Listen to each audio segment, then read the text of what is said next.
한국대학교 병원 흉부외과 수술실 앞 복도는 자정의 무거운 공기 속에서도 특유의 살균 냄새와 긴장감으로 팽팽했다. 강지훈 교수는 그 복도 한가운데에 서 있었다.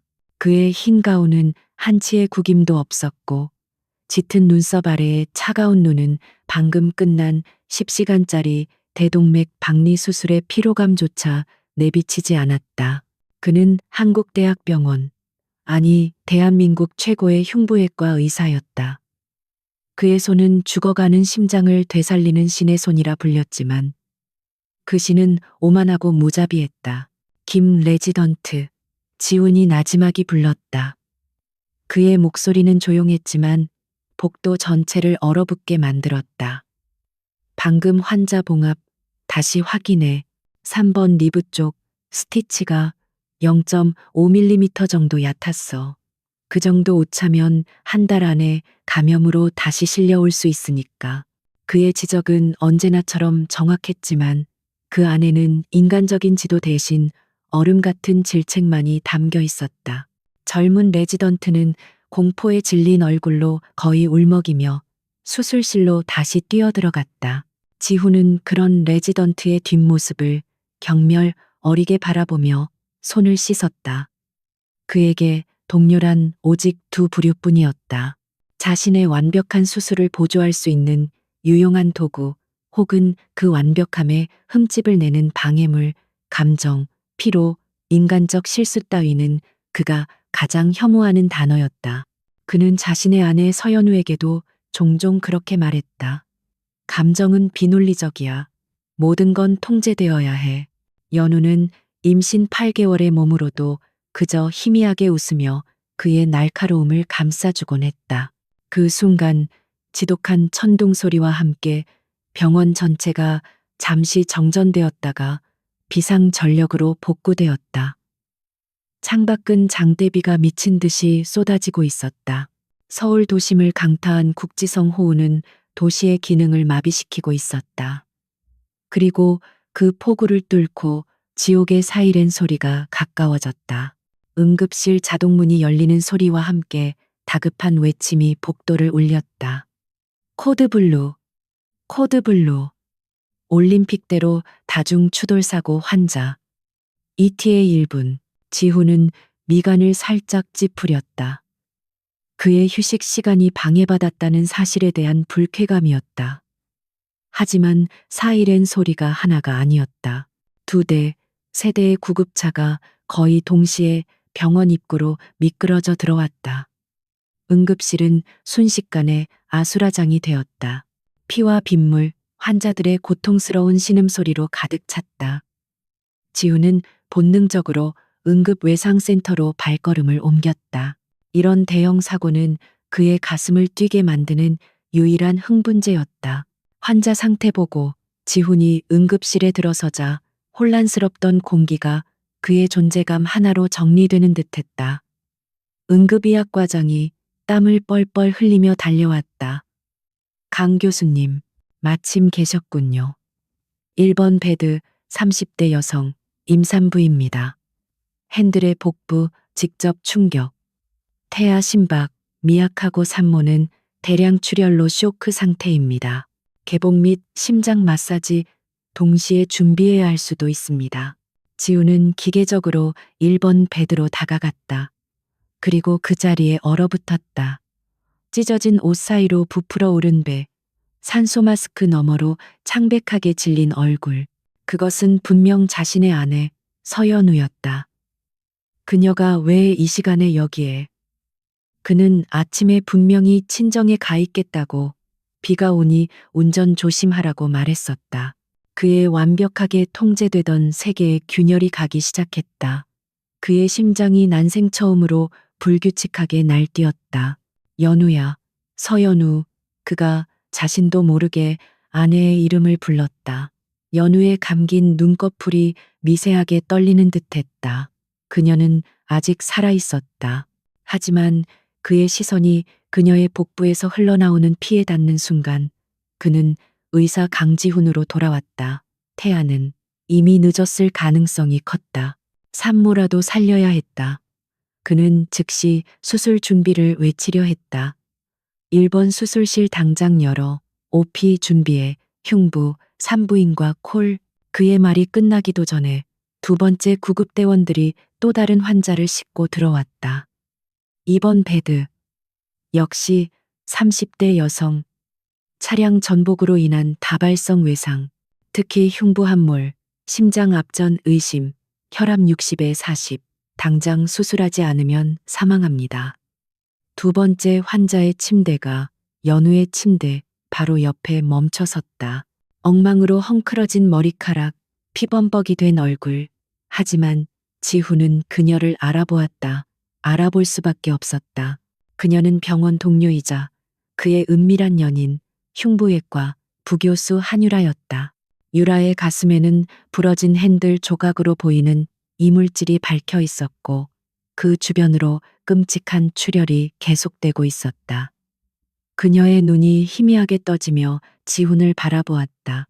그녀의 입술이 달싹였다. 지훈, 씨, 살려, 줘. 그 목소리는 연우의 침묵보다 더 날카롭게 그의 이성을 파고들었다. 응급실의 모든 시선이 강지훈에게 쏠렸다. 두 명의 초응급 환자. 둘 다 심각한 흉부외상. 하지만 수술실은 단 하나, 최고의 집도의도 단 한 명, 바로 강지훈이었다. 이 병원에서 지금 당장 이 두 케이스를 동시에 해결할 수 있는 사람은 없었다. 병원의 시스템, 인력, 모든 것이 그의 결정 하나에 달려 있었다. 그는 선택해야 했다. 아내인가, 연인인가, 응급의학과장이 절박하게 외쳤다. 교수님, 시간이 없습니다. 어느 환자부터 들어가시겠습니까? 1번 산모는 지금 당장 개복하지 않으면. 지훈의 눈이 두 개의 침대를 번갈아 훑었다. 그의 머릿속에서 수천 개의 변수들이 충돌했다. 연우는 임산부다. 출혈이 심하지만 태아를 포기한다면 생존 가능성은 아직 남아있다. 하지만 유라, 그녀의 상처는 심장과 너무 가까웠다. 심장 압전, 저 이물질을 뽑아내는 순간 심장이 멎을 수도 있었다. 이건 연우보다 훨씬 더 복잡하고 고난도의 수술이었다. 자신의 손이 아니면 절대 살릴 수 없는 케이스. 지훈의 가슴 속에서 차가운 계산이 끝났다. 연우의 수술은 비록 위험하지만 산부인과와 협진하고 응급의학과 레지던트 4년차 정도면 어느 정도 버텨낼 수 있을지도 몰랐다. 하지만 유라의 수술은 오직 자신만이 할 수 있었다. 이것은 의사로서의 합리적인 판단이었다. 그는 스스로를 그렇게 세뇌했다. 2번 환자, 지훈의 목소리는 얼음장처럼 차가웠다. 응급실의 모든 사람들이 자신의 귀를 의심했다. 뭐라고요? 교수님. 하지만 1번 환자가, 한 간호사가 감히 반문하려 했다. 지훈의 눈이 그녀를 쏘아보았다. 2번 환자 상태가 더 위중하고 복잡하다. 심장 압전이 진행 중이야. 당장 수술하지 않으면 5분도 못 버텨. 1번 환자는 박 레지던트. 그는 방금 복도에서 질책했던 4년차 레지던트를 불렀다. 방 레지던트, 산부인과 김 교수님 콜해서 1번 환자 맡아. 자궁 적출까지 각오하고 무조건 바이탈만 잡아. 내 수술 끝날 때까지 어떻게든 버티게 해. 방 레지던트의 얼굴이 사색이 되었다.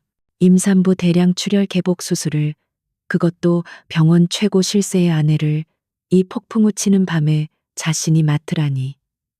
그것은 사형 선고나 다름없었다. 하지만 교수님, 저는, 이 케이스는. 방 레지던트가 말을 더듬었다. 지훈은 그의 멱살이라도 잡을 듯이 다가갔다. 내 판단에 토 달지 마. 지금 이건 명령이야. 환자 죽이고 싶어? 그는 더 이상 아내를 바라보지 않았다. 그는 한유라의 침대를 붙잡았다. 2번 환자, 1번 수술실로 이동시켜. 지금 당장. 지훈은 직접 유라의 침대를 밀고 수술실로 향했다. 그의 등 뒤로 서연우의 침대에서 미약하게 울리던 태아의 심박 모니터 소리가 점점 더 희미해지고 있었다. 연우의 손가락이 마지막 힘을 다해 허공을 붙잡으려다 힘없이 떨어졌다. 지훈은 그 모든 것을 외면했다. 그는 지금 가장 복잡한 수술, 의사로서의 자신의 가치를 증명할 또 다른 도전을 향해 가고 있었다. 그리고 그 도전의 제물로 그는 자신의 아내와 아이를 망설임 없이 바쳤다. 1번 수술실의 공기는 강지훈의 존재감으로 얼어붙어 있었다. 그의 메스가 한유라의 찢어진 흉골 사이를 파고드는 동안 수술실 안에는 모니터의 기계음과 석션 소리 외에는 아무것도 들리지 않았다. 그의 손은 한치의 망설임도 미세한 떨림조차 없었다. 그것은 인간의 손이 아니라 오직 목적을 위해 설계된 정밀한 기계와도 같았다. 부러진 핸들 조각은 대동맥궁 바로 몇 밀리미터 앞에서 멈춰 있었다. 조금만 삐끗해도 그녀는 즉시 사망할 터였다. 지우는 그 아슬아슬한 경계에서 오히려 희열을 느꼈다. 이것이야말로 자신만이 할 수 있는 영역이었다. 그는 조심스럽게 이물질을 제거하고 파열된 심낭을 봉합하기 시작했다. 그의 머릿속에서 서연우라는 존재는 이미 희미해져 있었다. 아니, 그는 의도적으로 지워버렸다. 지금 이 순간 그의 세계에는 오직 한유라의 뛰는 심장과 자신의 완벽한 기술만이 존재할 뿐이었다. 1시간, 그리고 또 1시간. 피로 물들었던 유라의 심장이 점차 안정적인 박동을 되찾았다. 봉합 완료, 바이탈 안정적. 수술 종료. 지훈이 마스크 위로 차가운 눈을 빛내며 선언했다. 어시스트로 들어온 레지던트들이 그제야 참았던 숨을 몰아쉬었다. 또 하나의 기적, 또 하나의 완벽한 성공이었다. 지훈은 피 묻은 장갑을 벗어던지며 수술실 벽에 걸린 시계를 보았다. 새벽 3시 15분, 2시간이 채 걸리지 않았다. 그는 승리감에 젖어 잠시 눈을 감았다. 신의 영역을 침범하고 돌아온 자의 오만한 만족감이었다. 바로 그 순간 복도 건너편 입원 수술실에서 절규에 가까운 외침이 터져 나왔다. 코드 블루. 입원 방 코드 블루. 환자 어레스트. 그리고 수술실 문이 거칠게 열리며 박 레지던트가 피범벅이 된 수술복 차림으로 뛰쳐나왔다. 그의 얼굴은 이미 죽은 사람처럼 하얗게 질려 있었다. 교수님, 강 교수님, 산모가, 환자가 어레스트입니다. 아기는 잃었고 지금 산모도. 지훈의 미간이 좁혀졌다. 귀찮게 됐다. 그것이 그의 첫 번째 생각이었다. 그는 1번 수술실에서 걸어 나와 2번 수술실로 향했다. 그 몇 걸음 사이에 그는 이미 비극적인 남편의 가면을 완벽하게 쓰고 있었다. 2번 수술실 내부는 지옥 그 자체였다. 바닥은 피로 흥건했고 의료진들은 공황 상태에 빠져 있었다. 폭우로 인해 연락이 늦어진 산부인과 김 교수가 막 도착해 절망적인 표정으로 제세 동기를 붙잡고 있었다. 비켜. 지훈이 박 레지던트를 거칠게 밀치고 환자에게 다가갔다. 연우의 가슴은 열려 있었고 그 안의 심장은 이미 멈춰 있었다. 모니터는 절망적인 일직선을 그리고 있었다. 에피네프린 1mg 정주. 차지 200줄. 지훈이 직접 패드를 잡았다. 쿵. 연우의 몸이 들썩였지만 모니터는 요지부동이었다. 다시. 차지 200. 그는 미친 듯이 CPR을 시작했다. 자신의 아내라서가 아니었다. 자신의 병원에서 자신의 지시를 받은 환자가 죽는다는 것은 그의 완벽한 명성에 흠집을 내는 일이었기 때문이다. 돌아와. 그는 갈비뼈가 부러져라 흉부를 압박했다. 10분, 15분. 박 레지던트가 포기하려는 듯 중얼거렸다. 교수님, 이미 내 손상이. 지훈이 그를 노려보았다. 닥쳐. 그리고 다시 한번 제세동기 쇼크를 가했다. 삐, 삐, 삐, 기적처럼 미약한 심박동이 모니터에 다시 떠오르기 시작했다. 의료진들이 안도의 한숨을 내쉬었다. 하지만 지훈은 알고 있었다. 이미 늦었다는 것을. 연우는 심정지 상태로 15분 이상 방치되었다. 뇌에 산소가 공급되지 않았다. 그녀는 돌아왔지만 예전의 서연으로 돌아온 것이 아니었다. 며칠이 지났다. 한유라는 VIP 병실에서 빠른 속도로 회복하고 있었다. 지훈은 밤늦게 그녀의 병실을 찾았다. 문을 잠근 유라가 그의 품에 안겼다. 무서웠어. 정말 죽는 줄 알았어. 지훈 씨. 지훈은 그녀의 머리를 기계적으로 쓰다듬었다. 괜찮아. 내가 살려냈잖아. 이제 다 끝났어. 유라가 그의 가슴에서 고개를 들었다. 그녀의 눈에는 안도감과 함께 차가운 계산이 서려 있었다. 연우 씨는 어떻게 됐어? 그녀의 목소리에는 죄책감 따위는 없었다. 오직 자신의 걸림돌이 제거되었는지 확인하려는 의도뿐이었다. 지우는 잠시 침묵했다. 살아는 있어. 하지만 의미가 없지. 유라의 입가에 희미한 미소가 스쳤다. 그럼 됐어. 어쩔 수 없었잖아. 의학적 판단이었어. 내 쪽이 훨씬 더 위급하고 복잡한 수술이었으니까. 누구라도 그렇게 판단했을 거야. 지우는 고개를 끄덕였다. 맞아. 그건 의학적 판단이었어. 박레지던트의 미숙함이 연우의 상태를 악화시킨 거지. 내 책임이 아니야. 그들은 그렇게 서로의 알리바이를 확인했다. 그들의 부도덕한 선택은 숭고한 의학적 판단이라는 이름으로 포장되기 시작했다. 그들은 자신들의 거짓말을 스스로 믿기로 했다. 지우는 유라의 병실을 나와 중환자실로 향했다. 그곳에는 연우가 누워 있었다. 각종 생명 유지 장치에 둘러싸인 채 그녀는 미동도 하지 않았다. 간호사들이 그를 보자 안타까운 표정으로 고개를 숙였다. 지우는 완벽하게 슬픔에 잠긴 남편을 연기했다. 그는 며칠 밤낮을 샌 사람처럼 초췌한 얼굴로 연우의 손을 잡았다.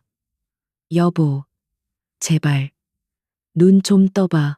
그의 목소리는 절절했지만 그의 눈은 차갑게 연우의 상태를 관찰하고 있었다. 뇌파 검사, MRI, 모든 검사 결과가 나왔다. 신경과장이 무거운 표정으로 지훈의 사무실을 찾았다. 강 교수님, 유감스러운 말씀을 드리게 됐습니다.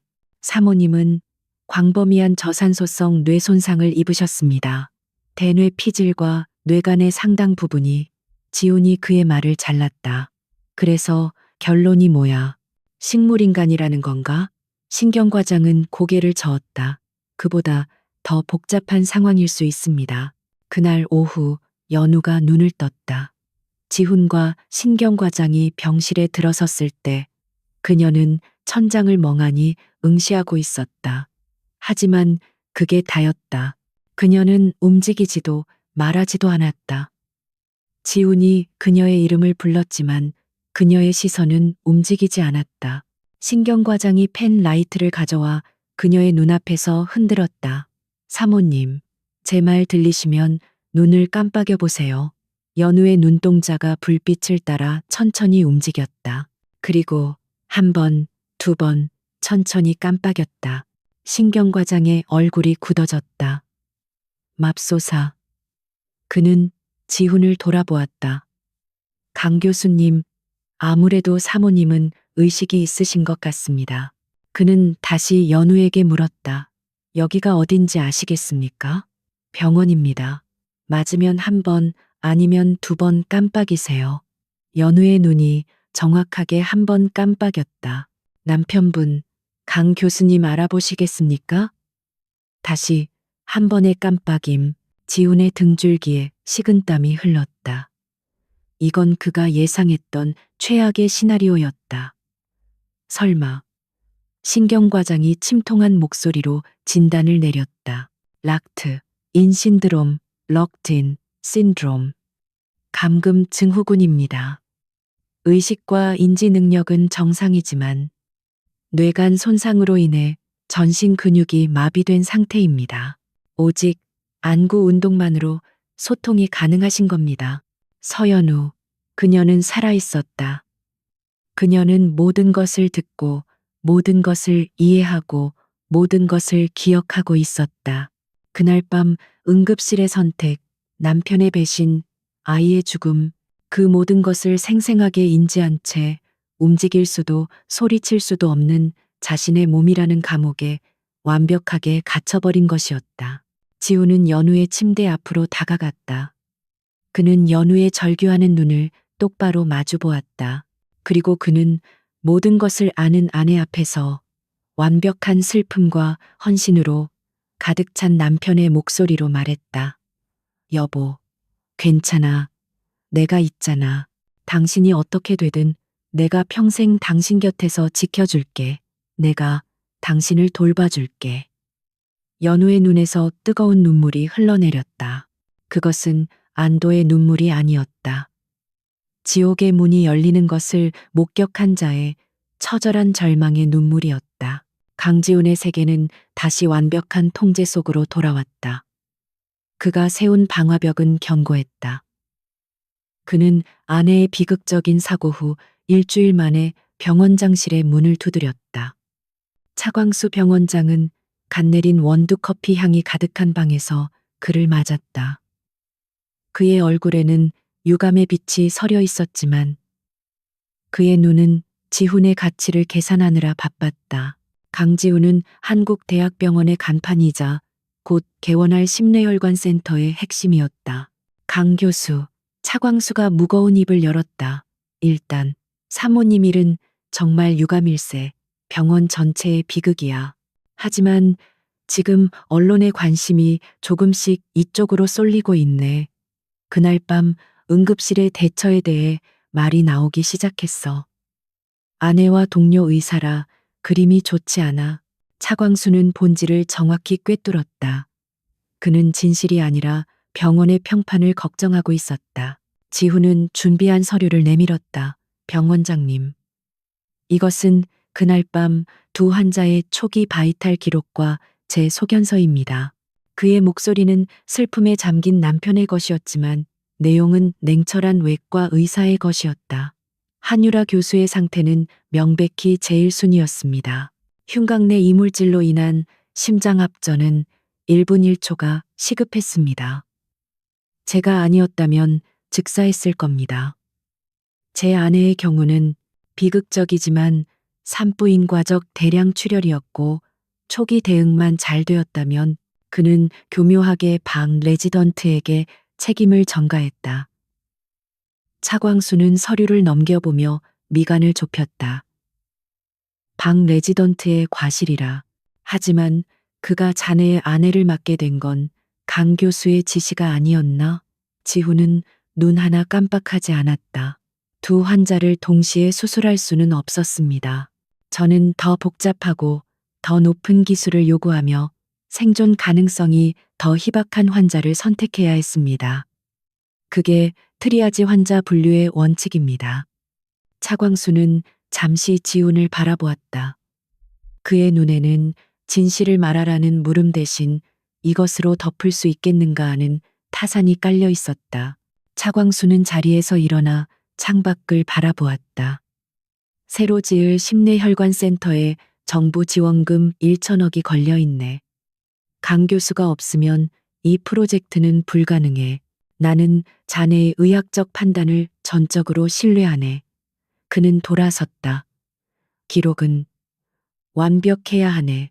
그 누구도 심지어 유가족조차 의문을 제기할 수 없도록. 그것은 암묵적인 승인이자 공모의 시작이었다. 지훈은 병원장실을 나와 자신의 사무실로 향했다. 이미 회복하여 정상 출근한 한유라가 그곳에서 그를 기다리고 있었다. 그녀는 더 이상 환자가 아니었다. 그녀는 이 거대한 사기극의 공범자였다. 병원장님은 뭐라고 하셔? 그녀의 목소리는 날카롭고 초조했다. 우리 편이야. 하지만 기록을 정리해야 해. 지우는 컴퓨터를 켜고 병원 전산 시스템에 접속했다. 관리자 권한을 가진 그에게 기록 수정은 어려운 일이 아니었다. 그날 밤 응급실 EMR 전자 의무 기록이야. 두 사람의 병원 도착 시간이 너무 비슷해. 3분 차이밖에 나지 않아. 유라가 화면을 보며 지적했다. 이걸로는 트리아지를 정당화하기 힘들어. 사람들이 내 아내가 먼저 왔다고 주장할 수도 있어. 지훈의 손가락이 빠르게 움직였다. 연우의 도착 시간을 5분 뒤로 미룬다. 그리고 초기 혈압을 수정해. 80에 50이 아니라 100에 60으로. 초기에는 비교적 안정적이었으나 갑자기 악화됨으로 만드는 거야. 그는 연우의 차트에서 긴급 수술 필요 소견을 산부인과 협진 요망으로 격하했다. 반면 한유라의 차트에는 DOA 도착 시 사망 직전 상태였다는 것을 강조하는 문구들을 추가했다. 방 레지던트 쪽은 어떻게? 유라가 물었다. 그는 진실을 알잖아. 지훈이 차갑게 웃었다. 그는 아무 말도 못해. 이미 내가 그의 미숙한 대처로 환자가 위험에 빠졌다는 내용의 경위서를 감사팀에 제출했으니까. 산부인과 김 교수도 이미 내 편으로 만들었어. 그날 폭우로 늦게 도착한 자신의 과실을 덮어주는 조건으로 박 레지던트의 초기 대응 실패를 증언하기로 했지. 그들은 완벽한 희생양을 찾아냈다. 박 레지던트는 징계위원회에 회부되었고 병원 명예를 실추시켰다는 이유로 지방 분원으로 좌천되었다. 그는 감히 강지훈에게 반항할 수 없었다.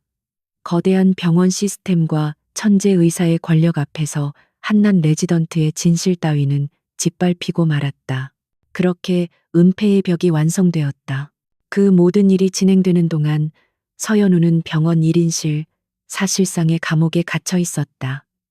그녀의 의식은 그 어느 때보다 또렷했다. 그녀는 들을 수 있었고, 볼 수 있었고, 느낄 수 있었다. 그녀의 몸은 돌처럼 굳어 있었지만 그녀의 영혼은 비명을 지르고 있었다. 그녀는 남편의 위선을 똑똑히 목격했다.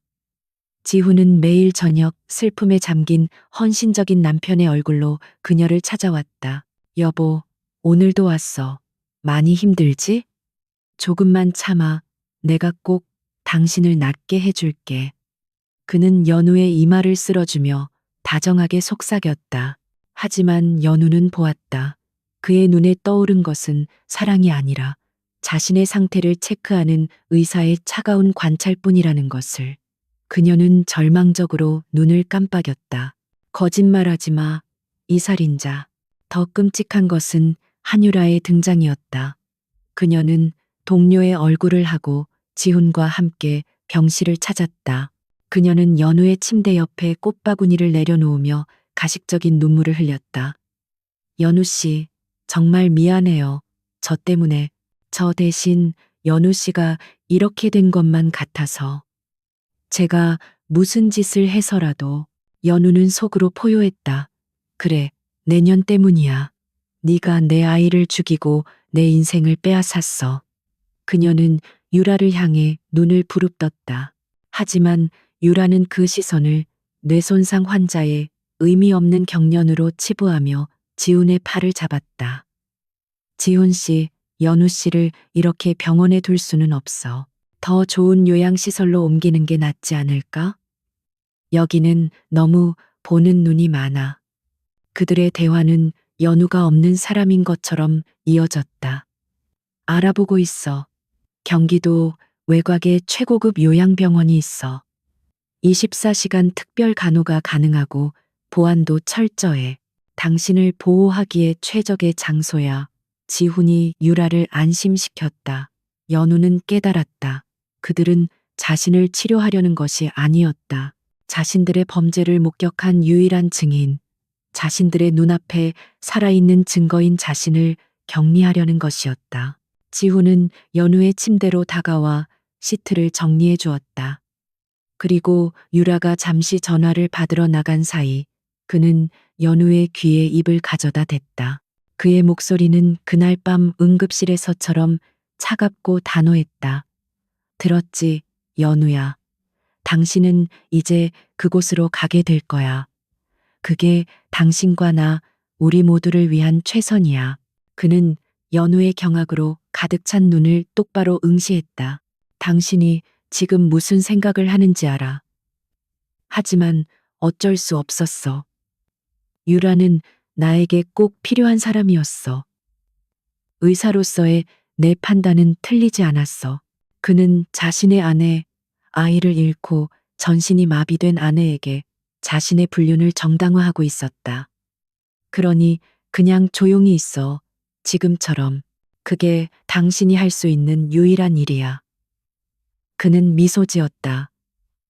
완벽한 남편의 미소였다. 연우는 눈을 감았다. 그녀의 안에서 분노는 차가운 증오가 되어 칼날처럼 벼려지기 시작했다. 시간은 강물처럼 흘러갔지만 서연우에게 그것은 고여있는 늪과도 같았다. 그녀가 경기도 외곽의 실버 팰리스 요양병원 VVIP 병동으로 옮겨진 지 6개월이 지났다. 이곳은 병원이라기보다는 고급 호텔을 방불케 했다. 넓은 개인 병실, 창밖으로 펼쳐진 아름다운 정원, 그리고 최고급 의료 장비. 하지만 이 모든 것은 서연우에게 황금으로 만든 감옥에 불과했다. 그녀는 완벽하게 고립되었다. 강지훈은 일주일에 2번, 정확한 시간에 맞춰 헌신적인 남편의 연기를 하러 왔다. 그는 항상 값비싼 꽃다발을 들고 와서 연우의 귓가에 병원 사람들에게 보이기 위한 다정한 말들을 속삭였다. 여보, 정원이 참 예쁘지? 당신이 빨리 회복해서 같이 산책해야 할 텐데. 그러나 간호사가 나가고 단둘이 남으면 그의 본색이 드러났다. 아직도 그렇게 날 노려보네. 소용없어. 넌 평생 여기서 이렇게 살게 될 거야. 내가 그렇게 만들었으니까. 그의 방문은 연우에게 희망이 아닌 절망을 상기시키는 고문이었다. 한유라도 가끔 그와 동행했다. 그녀는 이제 강지훈의 공식적인 파트너처럼 행동했다.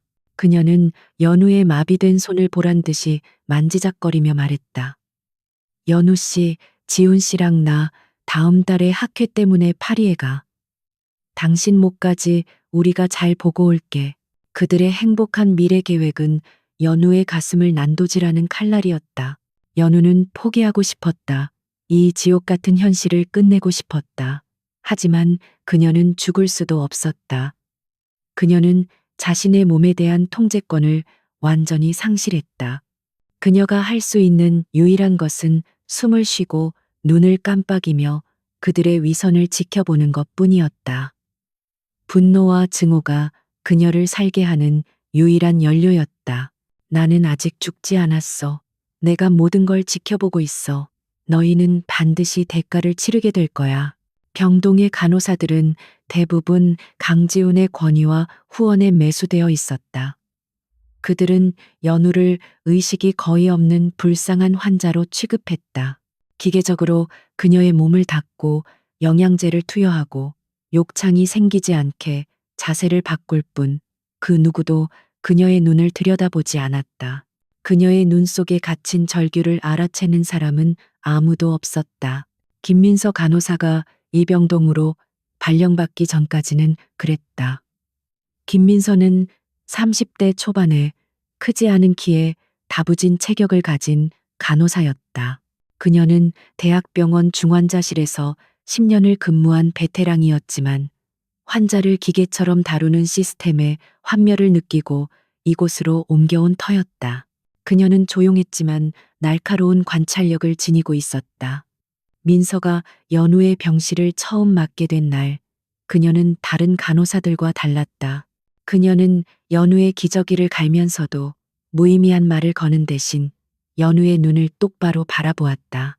서연우님, 지금부터 자세 변경해 드릴게요. 조금 불편하실 수 있어요. 연우는 늘 그랬듯 허공을 응시했다. 하지만 민서는 무언가 다르다는 것을 직감했다. 그 눈은 뇌손상 환자의 공허한 눈이 아니었다. 그것은 분노와 절망으로 타오르는 살아있는 사람의 눈이었다. 민서는 그날 저녁 연우의 차트를 꼼꼼히 검토했다. 락트, 인신드롬, 의식은 명료함. 하지만 간호 기록지에는 온통 환자 반응 없음, 특이사항 없음이라는 기계적인 문구들 뿐이었다. 정말 반응이 없었을까? 민서는 고개를 갸웃거렸다. 다음 날, 민서는 일부러 혼자 연우의 병실에 들어갔다. 그녀는 커튼을 치고 문을 잠갔다. 서연우님, 민서가 조용히 불렀다. 저는 김민서 간호사예요. 혹시 제 말이 들리시면 눈을 2번 깜빡여 주시겠어요? 아무 일도 일어나지 않았다. 연우는 미동도 하지 않았다. 민서는 실망하며 돌아섰다. 자신이 너무 앞서 나갔나 싶었다. 그때 등 뒤에서 희미한 소리가 들렸다. 눈꺼풀이 마찰하는 소리. 민서가 숨을 멈추고 돌아보았다. 연우가 그녀를 똑바로 바라보고 있었다. 그리고 천천히 1번, 2번 눈을 깜빡였다. 민서의 심장이 쿵쾅거리기 시작했다. 이것은 우연한 반사작용이 아니었다. 명백한 의사 표현이었다. 세상에, 정말 들으셨군요. 민서는 떨리는 목소리로 다시 물었다. 지금 편안하지 않으신 거죠? 맞으면 1번, 아니면 2번. 연우의 눈이 망설임 없이 1번 깜빡였다. 민서는 연우의 침대 곁에 주저앉았다. 그녀는 이 환자가 지난 6개월간 얼마나 끔찍한 고독 속에서 살아왔는지 깨달았다. 죄송해요. 이제야 알아채서. 정말 죄송해요. 민서의 눈에 눈물이 고였다. 연우의 눈에서도 눈물이 흘러내렸다. 그것은 이 감옥에 갇힌 이후 처음으로 누군가와 연결되었다는 안도감의 눈물이었다. 그날부터 그들만의 비밀스러운 소통이 시작되었다. 그것은 끔찍하게 느리고 고통스러운 과정이었다. 제가 지금부터 알파벳을 하나씩 부를게요. 원하시는 글자가 나오면 눈을 깜빡여 주세요. 민서는 퇴근 후에도 병실에 남아 한글 자음과 모음을 하나하나 짚어가며 연우의 말을 받아 적었다. 키, 디, 연우가에서 눈을 깜빡였다. 야, 어에서 다시 깜빡였다. 히, 하. 그렇게 첫 번째 단어가 완성되기까지 거의 1시간이 걸렸다. 민서는 숨을 죽였다. 연유가 다음 단어를 이어갔다. 러, 운, 살, 인, 자. 더러운 살인자. 민서의 손이 떨려 펜을 떨어뜨렸다. 누굴 말씀하시는 거예요? 연우의 눈이 불타올랐다. 그녀는 다시 고통스러운 깜빡임을 시작했다. 강지훈. 민서는 자신의 눈을 의심했다. 강지훈 교수. 한국 최고의 의사. 아내를 극진히 간호하는 헌신적인 남편. 그가 살인자라고? 연우는 멈추지 않았다. 그녀는 그날 밤 응급실에서 일어난 모든 일을, 자신의 마지막 기억을 쏟아내기 시작했다.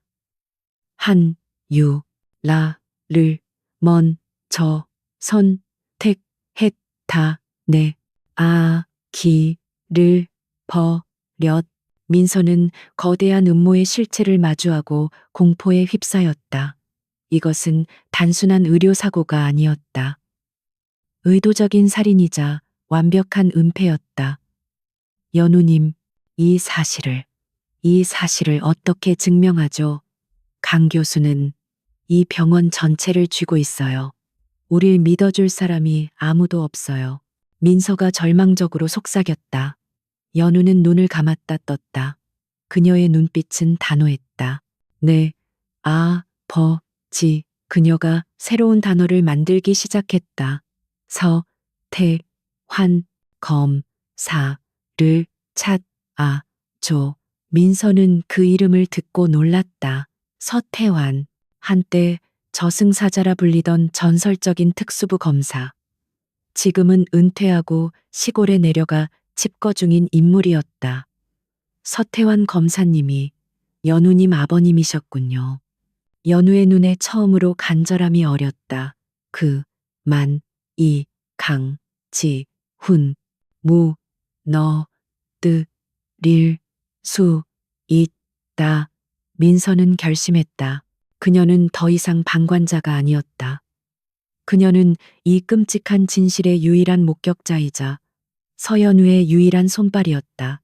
그녀는 자신의 모든 것을 걸고 이 싸움에 동참하기로 했다. 알겠어요, 연우님. 제가 어떻게든 아버님께 연락할게요. 무슨 일이 있어도 제가 연우님의 목소리가 되어 드릴게요. 민서는 연우의 손을 꼭 잡았다. 비록 아무런 감각도 온기도 전해지지 않는 마비된 손이었지만 두 여자의 연대는 그 어떤 강철보다도 단단하게 맺어지고 있었다. 몸이라는 감옥 안에서 복수의 서막이 조용히 오르고 있었다. 경남 통영의 바닷가, 낡은 어촌 마을에서도 가장 외진 벼랑 끝에 작은 집이 한 채 있었다. 한때 대한민국을 뒤흔들었던 특수부 검사, 저승사자 서태환이 칩거하고 있는 곳이었다. 그는 1년 전 마지막으로 거대 재벌 총수를 비리 혐의로 구속시킨 뒤 미련 없이 검사복을 벗었다. 아내를 일찍 여의고 유일한 피부치인 딸 연우가 결혼하자 그는 모든 것을 내려놓고 이곳으로 숨어들었다. 그의 집은 낡은 책과 수사 기록들로 가득 차 있었다. 그는 매일 바다를 보며 소일했지만 그의 마음은 단 하루도 편할 날이 없었다. 6개월 전 사랑하는 딸 연우가 당한 끔찍한 사고, 그리고 뱃속의 아이까지 잃었다는 소식. 그 소식을 전하던 사위, 강지훈의 얼굴을 그는 잊을 수 없었다. 슬픔에 잠겨 있었지만 그 눈빛 어딘가에 스며 있던 차가운 이질감. 서태환은 평생을 인간의 거짓말과 위선을 파헤쳐온 사람이었다. 그는 그 이질감의 정체를 본능적으로 감지했다. 그는 사고 당일의 기록을 수십 번도 더 읽었다. 한국대학병원에서 공식적으로 보내온 사고 경위서와 진료 기록. 모든 것이 너무나 합리적으로 맞아떨어졌다. 2명의 위급 환자, 더 복잡한 심장 외상을 입은 한유라 교수, 그리고 상대적으로 안정적이었던 임산부 서연우, 의학적 판단에 따른 어쩔 수 없는 선택, 그리고 그 선택을 뒷받침하는 완벽한 데이터들. 너무 완벽해. 서태환은 거친 손으로 마른 세수를 했다. 사건 현장에 완벽한 건 없어. 항상 어딘가엔 실수가 있고 모순이 있기 마련이지. 그는 사위 강지훈을 처음부터 마음에 들어하지 않았다. 완벽한 스펙, 완벽한 매너, 완벽한 외모. 하지만 그는 지훈의 그 완벽함이 인간적인 모든 감정을 거세한 뒤 만들어낸 인공적인 갑옷 같다고 느꼈다. 그는 자신의 딸이 그 차가운 남자 곁에서 진짜 행복한지 늘 의심스러웠다. 그의 의심은 딸의 비극 이후 더욱 커졌다. 지훈은 연우를 최고급 요양병원으로 옮긴 뒤 장인인 서태환의 접근조차 교묘하게 차단했다. 아버님, 연우가 지금은 절대적인 안정이 필요합니다. 외부인의 방문은 감염 위험도 있고 아버님을 보면 연우가 더 흥분할 수 있습니다. 그는 가장 그럴듯한 의학적 소견을 내세워 아버지를 딸에게서 격리시켰다. 서태환은 딸의 얼굴을 마지막으로 본 것이 벌써 3개월 전이었다. 그날 오후 비에 젖은 우편 배달부가 낡은 서류 봉투 하나를 건네고 갔다. 발신인 주소는 없었다. 그저 서태환님께라고만 적혀 있었다. 그는 봉투를 열었다. 안에는 편지지 한 장과 작은 USB 메모리가 들어 있었다. 편지에는 단 한 줄의 문장만이 떨리는 글씨체로 적혀 있었다. 따님은 깨어 있습니다. 몸이라는 감옥에 갇혀 있습니다. 서태환의 심장이 멎는 듯 했다. 깨어 있다고? 그는 편지지를 뒤집었다. 뒷면에는 몇 개의 단어가 더 적혀 있었다. 강지훈이 모든 것을 조작했습니다. 응급실의 진실을 찾으십시오. 따님이 어릴 적 아버님께 불러드린 노래, 섬집 아기. 서태환의 눈이 크게 뜨였다. 섬지박이.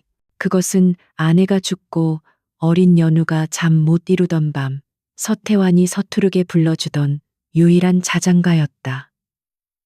그와 연우 단둘만이 아는 비밀이었다. 이것은 장난이 아니었다. 이것은 감옥에 갇힌 딸이 보낸 절박한 구조 신호였다. 서태환의 몸에서 잠자고 있던 야수의 피가 끓어오르기 시작했다. 그는 수년 만에 처음으로 검사 서태환으로 돌아왔다. 그는 즉시 USB를 낡은 노트북에 꽂았다. 안에는 음성 파일 하나가 들어 있었다. 서연우님, 지금부터 알파벳을 기곡, 디운, 깜빡, 강, 지, 훈. 그것은 김민서 간호사가 연우와 소통하는 과정을 몰래 녹음한 것이었다. 느리고 고통스러운 알파벳 조합. 하지만 그 안에는 지옥의 목소리가 담겨 있었다. 살, 인, 자, 한, 유, 라, 를, 먼, 저, 네, 아, 기. 서태환은 파일을 끝까지 들으며 주먹을 부르짖었다. 그의 손이 부들부들 떨렸다.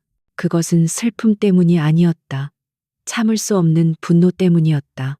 그의 사위가 그의 딸과 손주를 죽음으로 내몰고 살아남은 딸을 감금한 채 완벽한 연극을 하고 있었다.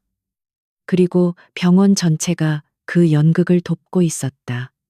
강, 지, 훈, 서태환의 입에서 짐승의 으르렁거림 같은 소리가 새어나왔다.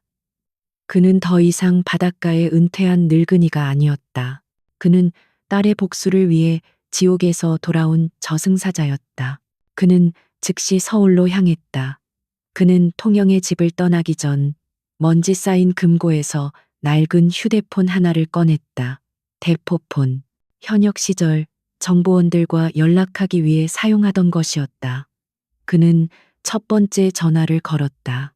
상대는 서울지방경찰청 광역수사대의 박 형사였다. 박 형사는 10년 전 서태환이 아니었다면 억울한 누명을 쓰고 경찰복을 벗을 뻔했던 인물이었다. 팀장님, 아니, 검사님, 오랜만입니다. 수화기 너머의 목소리는 긴장과 반가움이 섞여 있었다. 박 형사, 부탁이 하나 있네. 서태환의 목소리는 얼음장처럼 차가웠다. 자네 목숨을 걸고 해줘야 할 일이야. 6개월 전 올림픽대로 다중 추돌 사고. 그중 한국대학병원으로 이송된 환자 2명, 서연우와 한유라.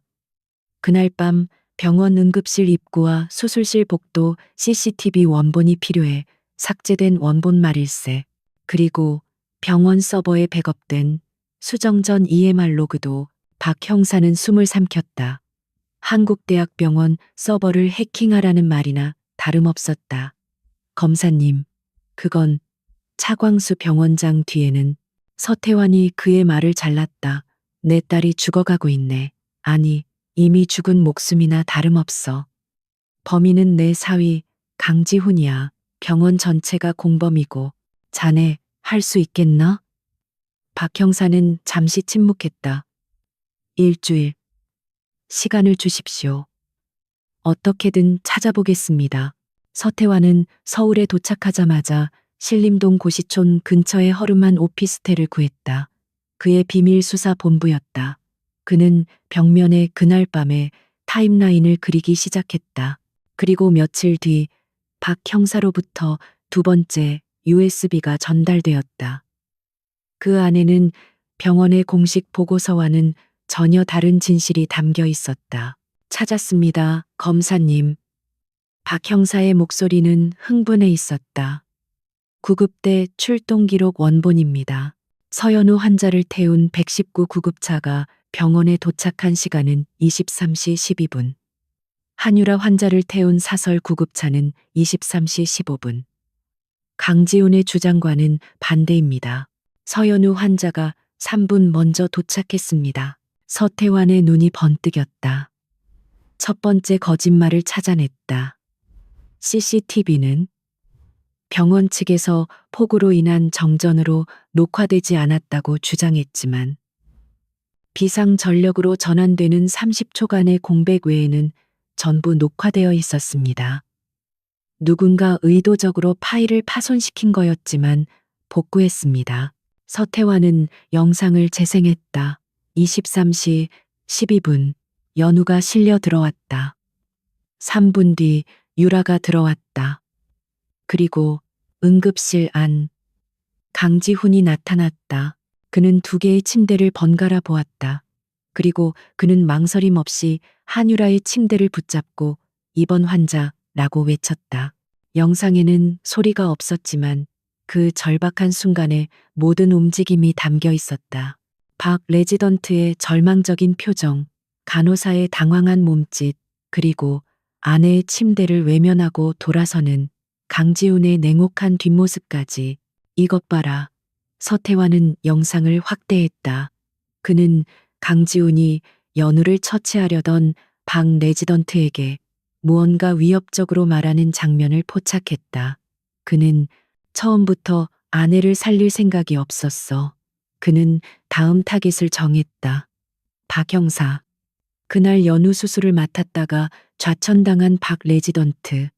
그 친구의 행방을 좀 알아봐 주게. 그가 두 번째 증인이 될 거야. 서태환은 오피스텔 창밖의 어두운 도시를 내려다보았다. 거대한 병원이라는 성벽 뒤에 숨어 있는 괴물. 그는 딸의 사진을 꺼내 보았다.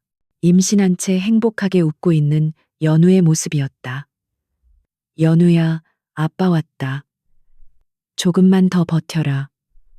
아빠가 이 지옥의 문을 부수고 내 놈들을 전부 심판대 위에 세워줄 테니 그의 복수는 이제 막 시작되었다. 두 개의 칼날이 서로 다른 방향에서 하지만 같은 심장을 향해 조용히 움직이기 시작했다. 하나는 빛 한 줄기 없는 감옥 안에서, 다른 하나는 어두운 도시의 그림자 속에서. 실버 팰리스 요양병원. 김민서 간호사는 이제 강지훈과 병원의 감시를 피하는 전문가가 되었다.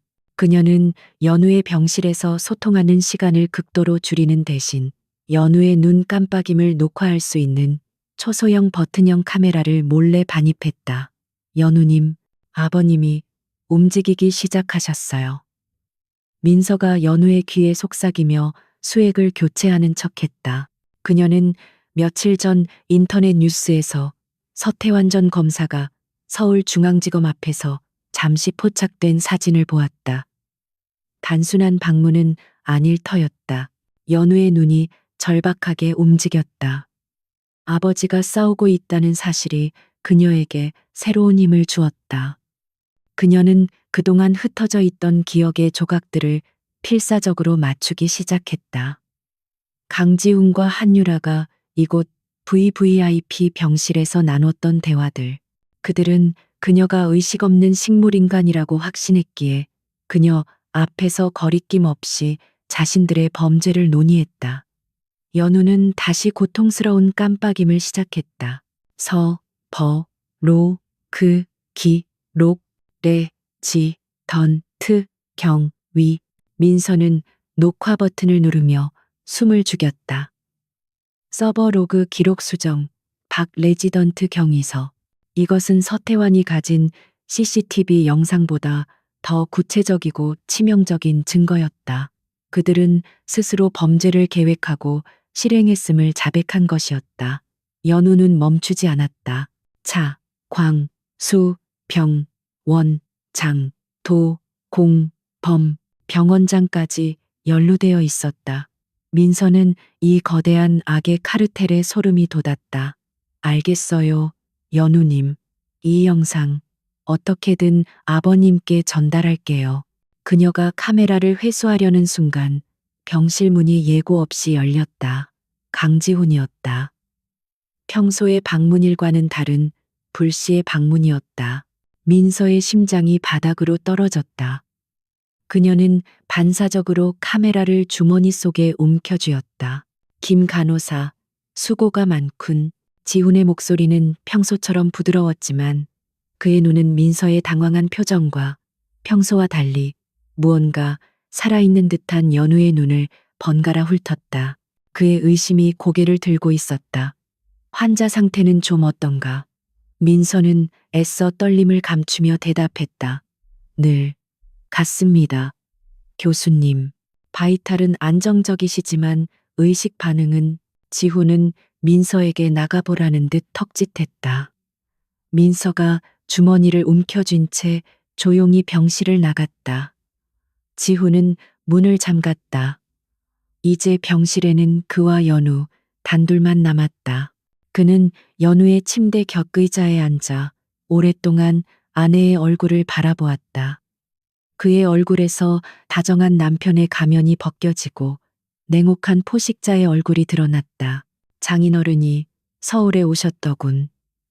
그가 조용히 입을 열었다. 연우의 눈동자가 그 말을 듣고 미세하게, 아주 미세하게 흔들렸다. 그 움직임을 지우는 놓치지 않았다. 역시 듣고 있었어. 그렇지, 연우야. 그는 웃었다. 김민서, 그 간호사가 내년에 입이 되어주고 있었군. 안 그런가? 연우는 공포에 휩싸였다. 민서가 위험해졌다. 그녀는 필사적으로 눈을 감고 모든 반응을 차단했다. 이제 와서 모르는 척해도 소용없어. 내가 속을 줄 알고. 지우는 자리에서 일어났다. 장인어른이 뭘 하든 아무것도 바뀌지 않아. 증거는 완벽하게 정리됐으니까. 그리고 내 유일한 친구인 그 간호사. 그는 연우의 귀에 속삭였다. 내일부로 김 간호사는 여기서 일하지 않게 될 거야.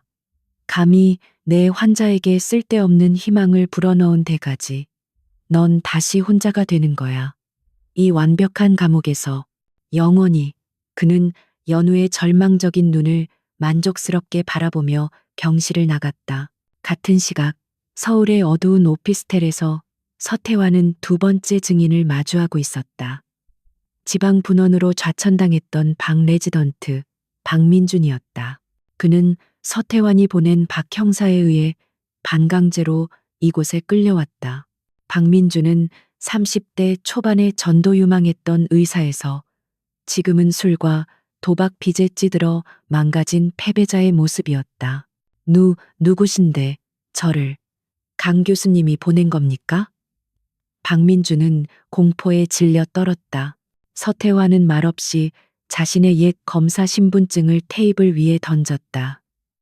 박민준의 눈이 커졌다. 서태환 검사님? 이제 검사 아닐세. 자네가 죽음으로 내몬 서연우 환자의 아비일 뿐. 서태환의 목소리는 낮고 무거웠다. 박민준은 무릎을 꿇었다. 잘못했습니다. 하지만 제 탓이 아닙니다. 저는 시키는 대로. 그는 울부짖기 시작했다. 그날 밤 강 교수가 저를 협박했습니다. 자기 아내 수술을 맡으라고. 잘못되면 내 의사 인생을 끝장내버리겠다고 했습니다. 산부인과 김 교수도 오지 않았고 저는 혼자였습니다. 그건 살인이었어요. 서태환은 그의 어깨를 붙잡아 일으켜 세웠다. 알고 있네. 자네가 어떤 압박을 받았는지. 하지만 자네는 진실을 묻었어. 거짓 경위서를 썼고 내 딸을 2번 죽였네. 박민주는 고개를 들지 못했다. 강 교수가 무서웠습니다. 그 사람은 악마입니다. 서태환은 노트북을 돌려 그에게 CCTV 영상을 보여주었다. 강지훈이 그의 멱살을 잡을 듯이 위협하는 장면. 그리고 한유라의 침대를 밀고 사라지는 장면. 박민주는 자신의 모습을 보며 몸을 떨었다. 맞아요. 저 때였어요. 서태환은 2번째 파일, 연우의 음성 녹음 파일을 재생했다. 박, 레, 지, 던, 트, 경, 위, 서. 박민준의 호흡이 멎었다. 이건 서연우 환자, 내 딸일세. 락트, 인신드롬. 의식은 깨어 있어. 자네의 이름도 똑똑히 기억하고 있더군. 서태환이 그의 눈을 똑바로 쳐다보았다. 박 선생, 자네에게 마지막 기회를 주겠네. 지금이라도 진실을 밝히고 속죄할 텐가? 아니면 강지훈의 공범으로 영원히 썩어갈 텐가? 자네가 그날 조작한 EMR 기록, 강 교수의 지시로 쓴 거짓 경위서, 지금 당장 원본을 내놓게. 박민주는 오랫동안 망설였다. 그의 눈앞에 강지훈의 차가운 눈빛과 서태환의 불타는 눈빛이 교차했다. 그는 결국 가방 깊숙한 곳에서 작은 USB 하나를 꺼냈다. 이겁니다. 그날. 조작되기 전에 EMR 원본 로그입니다. 강 교수가 제게 삭제하라고 했지만 혹시 몰라서 백업해 두었습니다. 그것은 스모킹건 결정적 증거였다.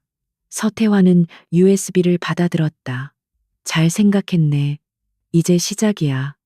자네는 법정에서 이 모든 것을 증언해야 하네. 내가 자네를 보호하겠네. 내 모든 것을 걸고. 박민주는 비로소 참회의 눈물을 터뜨렸다. 바로 그때 서태환의 대포폰이 울렸다. 발신자 표시 제한. 그가 전화를 받자 다급한 여성의 목소리가 들려왔다. 서태환, 검사님이십니까? 저는 김민서 간호사입니다. 따님, 연우님을 돌보던 지금 쫓겨나고 있습니다. 강지훈 교수가. 제가 연우님과 소통한 걸 눈치챘습니다. 그리고 여기 연우님이 강 교수와 한유라의 대화를 녹화한. 서태환의 심장이 내려앉았다. 김 간호사, 지금 어디인가? 병원 주차장입니다. 하지만 누가 따라오는 것 같아요. 어떡하죠? 전화기 너머로 거친 발소리와 함께 민서의 비명이 들려왔다. 누구세요? 오지 마세요. 쿵 하는 소리와 함께 전화가 끊겼다. 서태환은 책상을 내리쳤다. 강지훈이 움직였다. 증거를 확보하고 마지막 증인까지 제거하려 하고 있었다. 젠장, 서태환은 끊어진 전화를 붙잡고 포효했다. 그의 손이 분노로 떨려 낡은 휴대폰이 부서질 듯했다.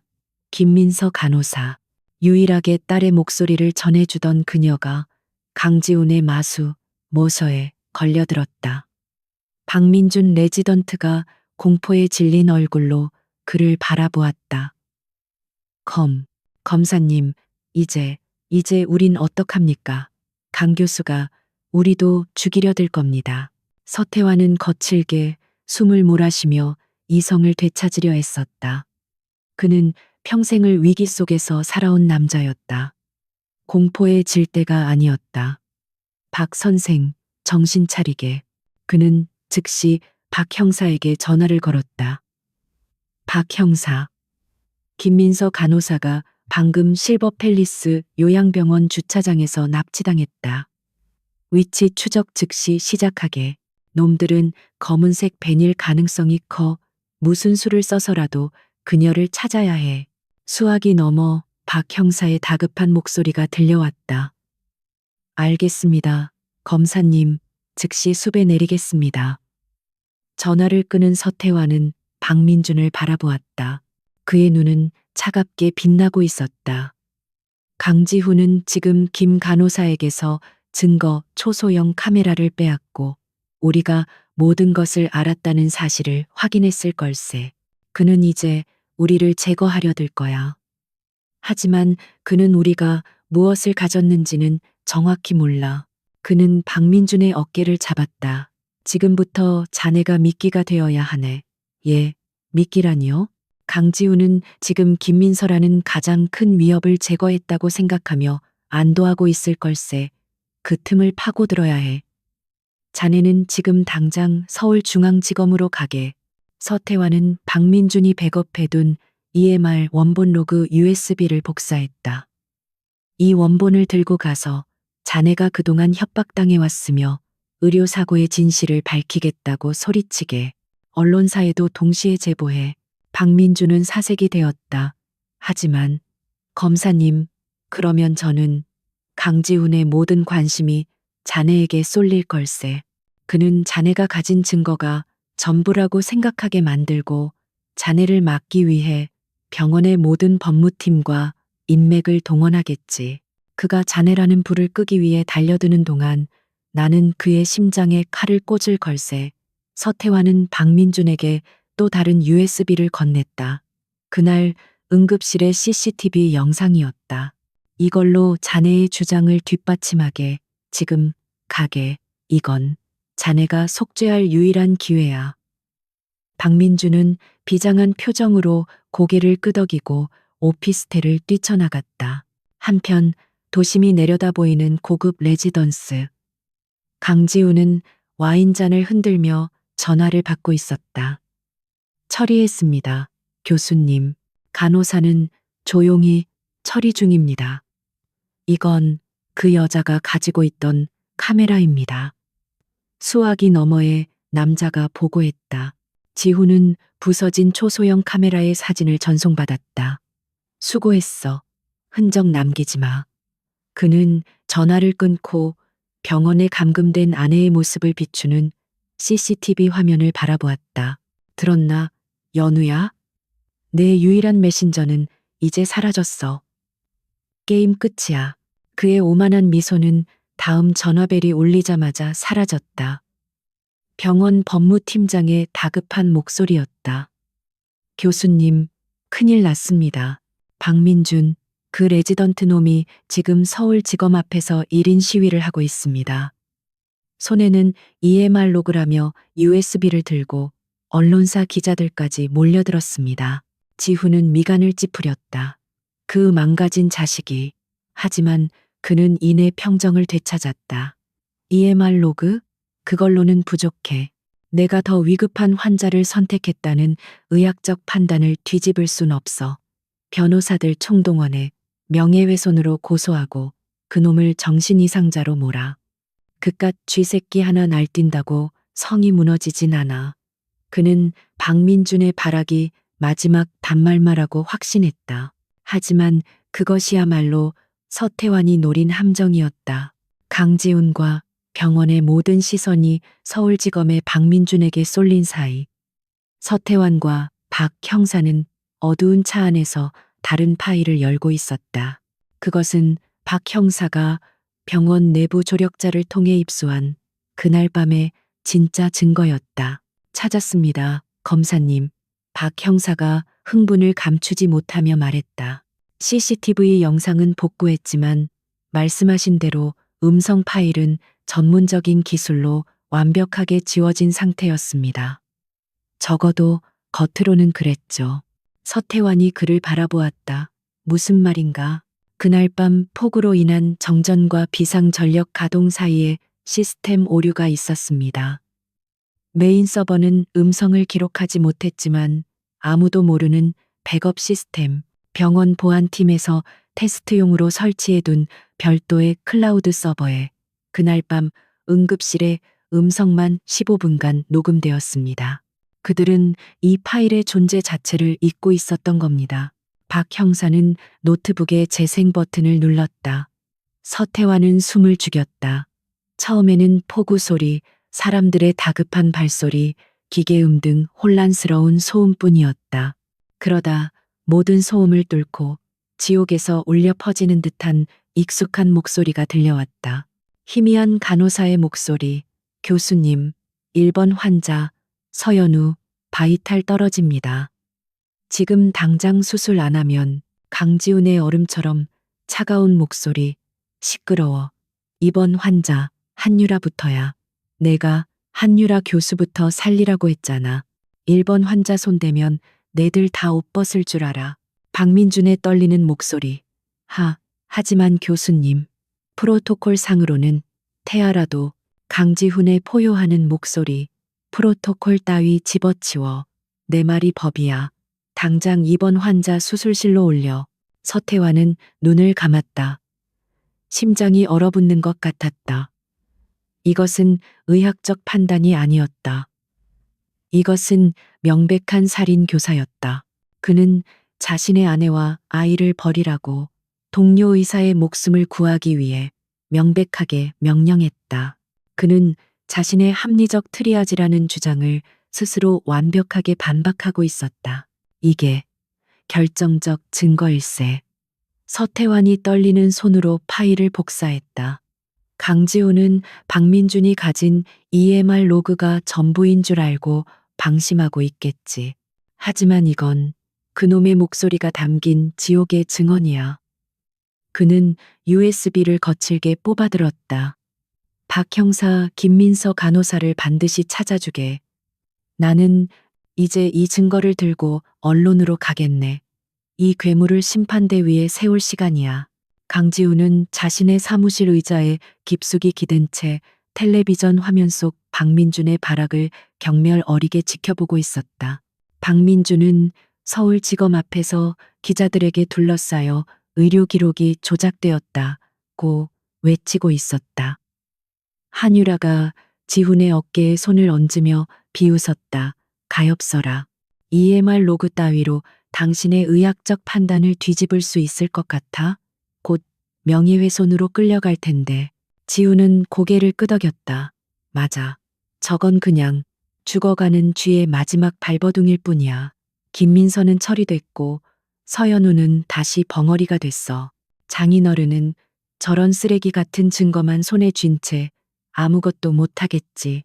그는 차광수 병원장과 통화하며 법무팀에게 박민준을 상대로 한 모든 법적 조치를 취하라고 지시했다.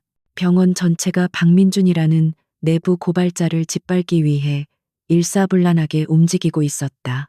그들은 몰랐다. 그들이 박민준이라는 허수아비를 향해 모든 화력을 집중하는 동안 서태환은 거대한 폭탄의 뇌관을 누르고 있었다는 것을.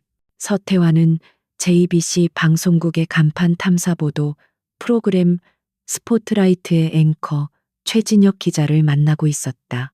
최 기자는 한때 서태환의 수사로 인해 대기업의 비리가 밝혀지는 것을 지켜보며 그를 존경해온 인물이었다. 검사님, 아니, 서 선생님. 최 기자는 박민준의 제보 자료를 검토하며 난처한 표정을 지었다. 이 EMR 로그와 CCTV 영상만으로는 강지훈 교수를 무너뜨리기 어렵습니다. 그는 트리아지라는 막강한 방패 뒤에 숨어 있습니다. 더 위급한 환자를 선택했다는 그의 주장을 꺾을 스모킹 건이 필요합니다. 서태환은 말없이 낡은 대포폰을 꺼내 오디오 파일을 재생했다. 시끄러워. 이번 환자 한유라부터야. 내가 한유라 교수부터 살리라고 했잖아. 1번 환자 손대면 내들 다 옷 벗을 줄 알아. 최 기자의 얼굴이 하얗게 굳어갔다. 그의 눈이 믿을 수 없다는 듯 커졌다. 그는 파일을 되감아 다시 들었다. 의심할 여지 없는 강지훈의 목소리였다. 이것은 판단이 아니라 명령이었으며 협박이었다. 이게 어떻게? 최 기자의 목소리가 떨렸다. 강지훈이 자신의 아내와 아이를 고의로? 서태환은 눈을 감았다. 그렇네. 그리고 이 목소리의 주인공은 지금 이 순간에도 내 딸이 갇혀 있는 병실에 CCTV를 지켜보며 자신의 완벽한 범죄를 즐기고 있겠지. 최 기자는 주먹을 쥐었다. 오늘 밤 9시 뉴스입니다. 메인 뉴스로 내보내겠습니다. 검사님, 이 파일 저희에게 넘겨주실 수 있겠습니까? 서태환은 고개를 끄덕였다.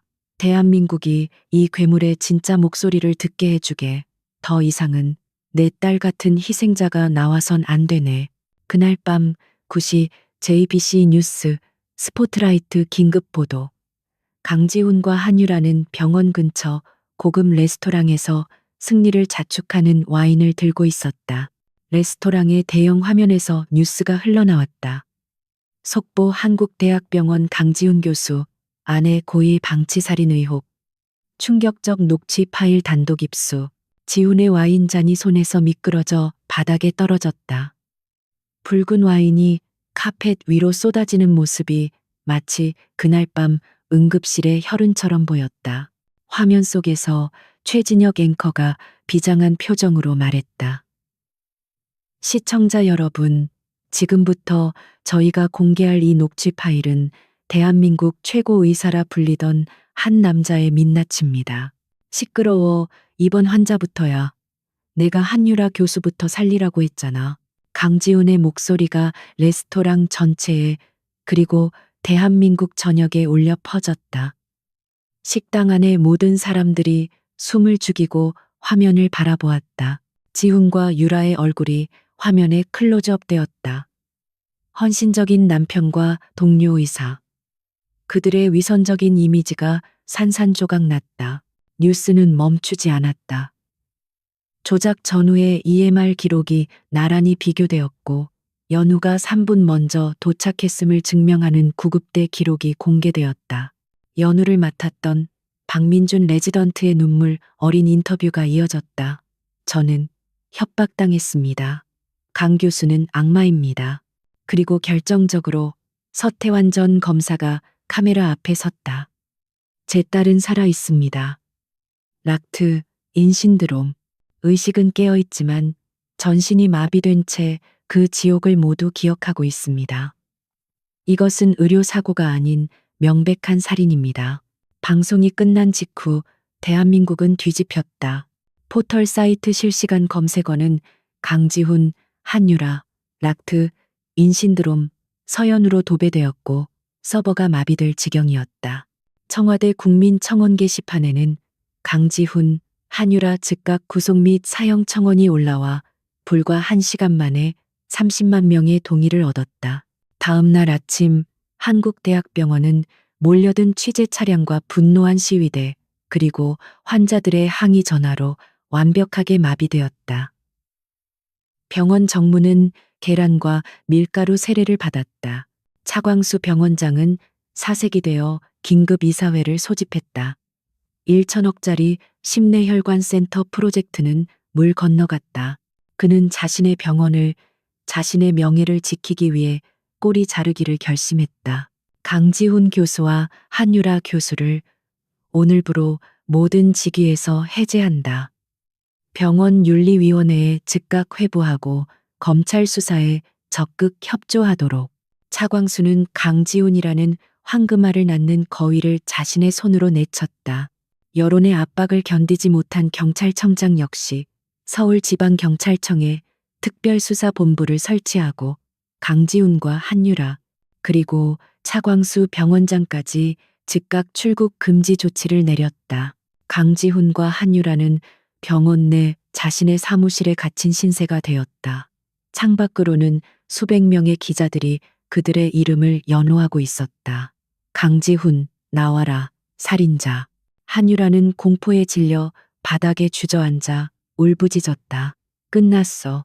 우린 이제 끝났어. 강지훈은 창밖을 노려보았다. 그는 박민준을 얕보았고 서태환의 집요함을 과소평가했다. 무엇보다 그는 자신의 아내 서연우가 그 지옥 속에서도 눈을 깜빡여 자신을 심판대에 세울 줄은 상상도 못했다. 그의 완벽했던 성벽이 그가 버렸던 아내의 눈꺼풀짓 한 번에 무너져 내리고 있었다. 그때 사무실 문을 누군가 거칠게 두드렸다. 강지훈 교수님, 서울중앙지검입니다. 살인 및 의료법 위반 혐의로 긴급 체포합니다. 대한민국 법조 역사상 이토록 세간의 이목이 집중된 재판은 드물었다. 서울중앙지방법원 형사 21부 법정. 몇 달간의 치열한 수사와 공방 끝에 강지훈 교수 의료살인 사건의 첫 정식 공판이 열렸다. 법정 방청석은 추첨을 통해 뽑힌 시민들과 양측 가족 그리고 수백 명의 내외신 기자들로 발 디딜 틈이 없었다.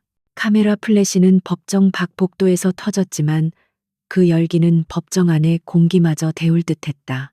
피고인석에 앉은 강지훈은 수감 생활에도 불구하고 여전히 흐트러짐 없는 자세를 유지하려 했었다. 그는 깨끗하게 빗어넘긴 머리와 수척해졌지만 여전히 날카로운 눈빛으로 정면을 응시했다. 하지만 미세하게 떨리는 그의 손끝은 그의 불안을 감추지 못했다. 그의 옆자리 한유라는 완전히 무너져 있었다. 화장기 없는 얼굴은 절망으로 일그러졌고 그녀는 고개조차 들지 못한 채 흐느끼고 있었다. 검사석에는 서태환의 오랜 후배이자 독사로 불리는 이창준 부장검사가 앉아 있었다. 그의 눈은 피고인석을 향한 차가운 분노로 불타고 있었다. 증인석 뒤편 서태환이 굳은 얼굴로 앉아 있었다. 그의 시선은 오직 강지훈의 뒷모습에 고정되어 있었다. 그는 그날 밤 박 형사와 함께 김민석 간호사를 구출했던 순간을 잊을 수 없었다. 그녀는 폐창고에 감금되어 약물에 취해 있었지만 부서진 카메라의 메모리 카드는 옷 속에 필사적으로 숨기고 있었다. 그 안에는 연우의 첫 번째 절규가 담겨 있었다. 재판장이 개정을 선언했다. 지금부터 피고인 강지훈, 한유라에 대한 살인, 살인교사, 의료법 위반, 증거인멸 및 납치 교사 혐의에 대한 재판을 시작하겠습니다. 이창준 검사가 자리에서 일어났다. 그의 목소리는 법정 전체를 울렸다. 존경하는 재판장님, 이 사건은 단순한 의료사고가 아닙니다. 피고인 강지훈은 자신의 아내와 뱃속의 아이보다 자신의 불륜 관계와 의사로서의 오만을 우선시하여 고의적으로 아내를 죽음에 이르게 한 반인륜적 범죄입니다. 첫 번째 증인으로 박민준 레지던트가 나섰다. 그는 증인 선서대 앞에서 떨리는 목소리로 선서했다. 검사의 신문이 시작되었다. 증인 6개월 전 사고 당일 응급실에서 피고인 강지훈으로부터 어떤 지시를 받았습니까? 박민주는 강지훈과 눈이 마주치자 잠시 공포에 질렸지만 이내 서태환의 격려하는 눈빛을 보고 용기를 냈다. 피고인은 제게 서연우 환자가 아닌 한유라 환자를 먼저 수술하라고 명백히 명령했습니다. 서연우 환자의 상태가 더 위급하다는 것을 알면서도 말입니까? 그렇습니다.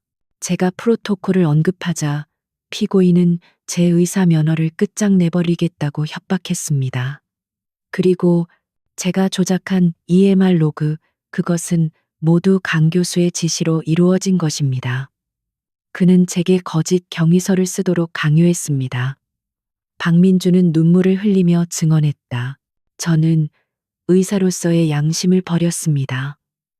죽어가는 서연우 환자와 아기에게 평생 속죄하며 살겠습니다. 강지훈의 변호인이 반대 신문에 나섰다. 증인은 현재 병원에서 파면당한 상태지요. 피고인 강지훈에게 개인적인 원한을 가지고 보복성 증언을 하는 것 아닙니까? 변호인은 박민준을 불만에 가득 찬 부하 직원으로 몰아갔다. 하지만 박민준은 단호하게 고개를 저었다.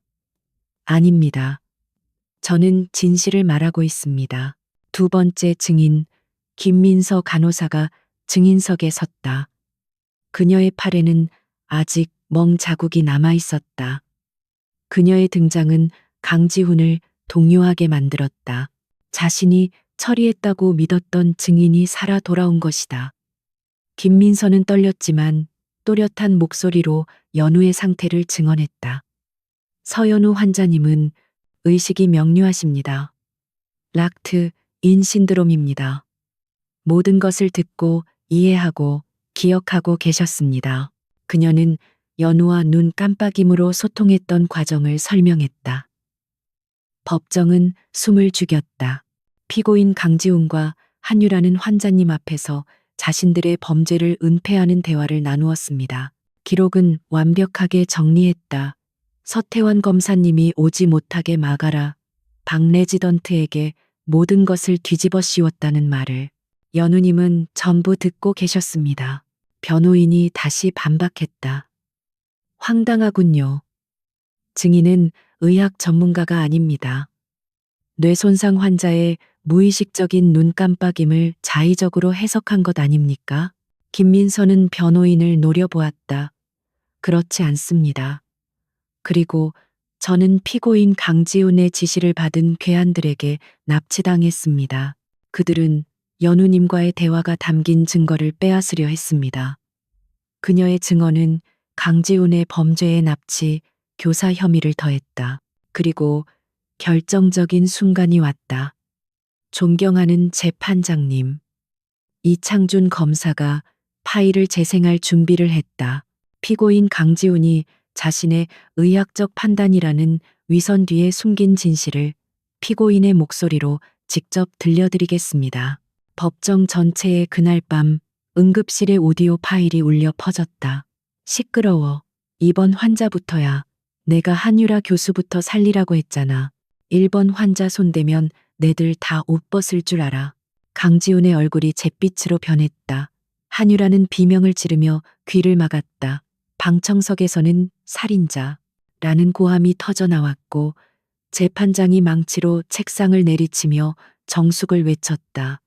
강지훈의 변호인은 아무 말도 하지 못했다. 그 어떤 변명도 통하지 않는 명백한 살인교사의 증거였다. 이창준 검사는 피고인석을 향해 다가갔다. 피고인 강지훈. 당신은 이 목소리가 당신의 목소리가 아니라고 부정하겠습니까? 당신은 아내와 아이의 생명보다 당신의 연인과 당신의 오만한 명예가 더 중요했던 것입니다. 아닙니까? 강지훈은 입술을 깨물며 침묵했다. 재판장님, 검찰은 마지막 증인을 신청합니다. 법정의 모든 시선이 검사에게 쏠렸다. 증인, 서연우 환자를 이 자리에 세우겠습니다. 법정이 술렁였다. 변호인이 격렬하게 반대했다. 말도 안 됩니다. 의식 불명의 환자를 법정에 세우다니요. 이것은 쇼입니다. 쇼가 아닙니다. 서태환이 방청석에서 일어섰다. 내 딸은 의식이 있습니다. 내 딸은 직접 증언할 것입니다. 잠시 후 법정의 뒷문이 열리고 각종 의료 장비가 부착된 특수 휠체어에 앉은 서연우가 들어왔다. 김민서 간호사가 그녀의 곁을 지켰다. 연우의 눈은 오직 한 곳, 피고인석의 강지훈을 향해 고정되어 있었다. 강지훈은 자신의 아내와 눈이 마주쳤다. 그가 식물인간이라고 걸림돌이라고 여겼던 아내. 그녀는 모든 것을 기억하는 눈으로 그를 지옥의 심판대 위에서 노려보고 있었다. 그는 처음으로 공포라는 감정을 느꼈다. 재판장이 엄숙하게 물었다. 증인 서연우, 증인은 의식이 있습니까? 제 말이 들린다면 눈을 한번 깜빡이십시오. 연우의 눈꺼풀이 천천히 그리고 힘겹게 한 번 감겼다 떼었다. 법정은 경악으로 가득 찼다. 이창준 검사가 다가갔다. 증인, 그날 밤 당신의 남편, 피고인 강지훈이 당신을 버리고 한유라를 선택하는 것을 인지하고 있었습니까? 다시 한번 힘겨운 깜빡임. 예, 증인, 지금 심경을 말씀해 주실 수 있습니까? 검사의 요청에 김민서 간호사가 앞으로 나섰다. 재판장님의 허락하에 서연우님께서 지난 몇 달간 저에게 전달하신 그날의 마지막 기억을 대신 읽어드리겠습니다. 김민서는 눈물을 참으며 메모리 카드에서 복구된 연우의 피 맺힌 절규를 읽기 시작했다. 나는 모든 것을 들었다. 그의 목소리, 유라부터 살려 내 뱃속에 아기가 발버둥 치는 것을 느꼈다. 차가운 수술대 위에서 나는 죽어갔다. 그는 오지 않았다. 그는 살인자다. 내 남편 강지훈. 그는 내 아이와 나를 죽였다. 김민서의 낭독이 끝났을 때 법정은 울음바다가 되었다. 서태환은 주먹을 쥐고 눈물을 흘렸다. 바로 그때였다. 강지훈이 웃기 시작했다. 처음에는 낮은 실소였지만 이내 미친 사람처럼 광기 어린 웃음소리로 변했다. 하하하, 결국 네가 이겼다 이거지. 서연우. 그는 자리에서 벌떡 일어났다. 교도관들이 그를 제지하려 했지만 그는 그들을 뿌리치고 휠체어를 향해 아내를 향해 포효했다. 그래, 내가 그랬다. 내가 유라를 선택했어. 그깟 아이 따위, 너 따위. 내 완벽한 인생의 방해만 되는 존재였어. 넌 항상 날 피곤하게 했어. 하지만 유라는 날 이해했지. 나는 신이야. 누구를 살릴지 결정하는 건 나라고. 그의 오만함이, 그의 이성이 아내의 살아있는 증언 앞에서 완전히 무너져 내린 것이었다. 그는 자신의 범죄를 법정 한가운데서 자백했다. 내가 다 한 짓이야. 넌 그냥 조용히 죽었어야 했어. 왜 살아남아서? 왜 한유라가 그의 고백에 절망하며 비명을 질렀다. 아니야. 지훈 씨, 당신이 시킨 거잖아. 난 아무것도 몰랐어. 공범자들은 서로를 물어뜯기 시작했다. 재판장이 경로하여 망치를 내리쳤다. 피고인 강지훈을 즉각 구속하라. 당장 끌어내. 교도관들이 발악하는 강지훈을 제압했다. 그는 법정에서 끌려나가면서도 연우를 향해 저주를 퍼부었다. 서연우는 그 모습을, 자신의 복수가 완성되는 그 순간을 눈 하나 깜빡이지 않고 똑똑히 지켜보았다. 그리고 그녀의 눈에서 뜨거운 눈물 한 줄기가 흘러내렸다. 그것은 승리의 눈물이었다. 소뜨 2439 đang chờ tí ai. Thật sẽ không ngờ. tiếp tục chương 10. 법정의 광기는 강지훈이 끌려나간 뒤에도 한동안 가라앉지 않았다. 그의 광기 어린 자백은 재판의 향방을 돌이킬 수 없게 결정지었다. 한유라는 자신의 혐의를 부인하려 발버둥쳤지만 강지훈의 자백과 이미 드러난 증거들 앞에서 그녀의 거짓말은 아무런 힘을 발휘하지 못했다. 차광수 병원장 역시 병원의 조직적인 은폐와 증거인멸을 지시한 혐의로 추가 기소되었다. 거대한 성처럼 보였던 한국대학병원의 카르텔은 뿌리부터 무너져 내렸다. 몇 주 뒤 최종 선고 공판이 열렸다. 재판장은 피고인들의 죄목을 하나하나 읽어내려갔다. 그의 목소리는 차갑고 단호했다. 피고인 강지훈.